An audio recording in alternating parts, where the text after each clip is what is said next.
Hello! ഇന്ന് നമുക്ക് ഒരു സമയത്ത് നല്ല ട്രെൻഡിങ് ആയിരുന്ന ഇഫ ചിക്കൻ്റെ റെസിപ്പി നോക്കാം. അതിനായിട്ട് ഒരു പാത്രത്തിലേക്ക് കാശ്മീരി മുളക് പൊടി, സാധാരണ മുളക് പൊടി, മല്ലിപ്പൊടി, മഞ്ഞൾപ്പൊടി, പിന്നെ ഗരം മസാല, കുറച്ച് ചിക്കൻ മസാല, അതിനുശേഷം നമുക്ക് ചില്ലി ഫ്ലേക്സ് വേണം.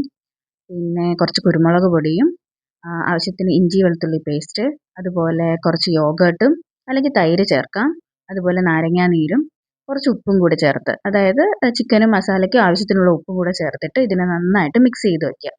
അപ്പോൾ ഇതിനെ നല്ലൊരു പേസ്റ്റ് ആക്കിയതിന് ശേഷം നമുക്ക് നന്നായിട്ട് വരഞ്ഞു കൊടുത്തിട്ടുള്ള 3 ചിക്കൻ പീസസ് ആണ് എടുത്തേക്കുന്നത്. അത്യാവശ്യം വലിപ്പത്തിലുള്ളതാണ്. 2 ലെഗ് പീസും ഒരു ബ്രസ്റ്റ് പീസും ആണ് എടുത്തേക്കുന്നത്. അതിനെ നന്നായിട്ട് ഇതിൽ മാരിനേറ്റ് ചെയ്ത് കുറച്ച് സമയം മിനിമം ഒരു 3-4 മണിക്കൂറെങ്കിലും റെസ്റ്റ് ചെയ്യാൻ വെക്കണം. അതിനുശേഷം ഒരു പാൻ ചൂടാക്കി അതിൽ ബട്ടറും ഒലീവ് ഓയിലോ അല്ലെങ്കിൽ ഏതെങ്കിലും ഒരു റിഫൈൻഡ് ഓയിലോ യൂസ് ചെയ്യാം. ഇതിൽ ഒലീവ് ഓയിലാണ് യൂസ് ചെയ്തിരിക്കുന്നത്. അപ്പോൾ ഇത് രണ്ടും ഒന്ന് ചൂടായി വരുമ്പോഴേക്കും നമുക്ക് മാരിനേറ്റ് ചെയ്ത് മാറ്റി വെച്ചിരുന്ന ചിക്കൻ പീസസ് ഇതിലേക്കിട്ട് അടച്ചു വെച്ച് കുക്ക് ചെയ്യാം. അത് ഒരു മീഡിയം ഫ്ലെയിമിൽ ഇട്ടിട്ട് കുറച്ച് സമയം കുക്ക് ചെയ്യുമ്പോഴേക്കും ഇതിൽ നിന്നുള്ള വെള്ളം ഇറങ്ങി വന്നിട്ട് കുറച്ച് ഗ്രേവി ആയിട്ട് അതിരിപ്പുണ്ടായിരിക്കും. ആ ഗ്രേവി നമുക്ക് വറ്റിച്ചെടുക്കണം. ഇതിങ്ങനെ മറിച്ചിട്ട് വീണ്ടും നമുക്ക് അടച്ചു വെച്ച് കുക്ക് ചെയ്യാം.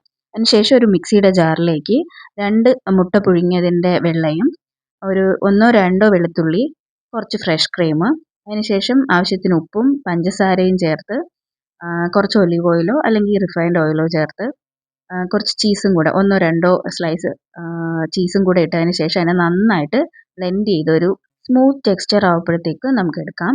അതിനുശേഷം നമുക്ക് ഈ പാൻ തുറന്ന് നോക്കുമ്പോഴേക്കും ഇത് നന്നായിട്ട് വറ്റി 2 സൈഡും ഒന്ന് ഗ്രില്ലായതുപോലെ നല്ലോണം മസാലയൊക്കെ പിടിച്ചിരിപ്പുണ്ട്.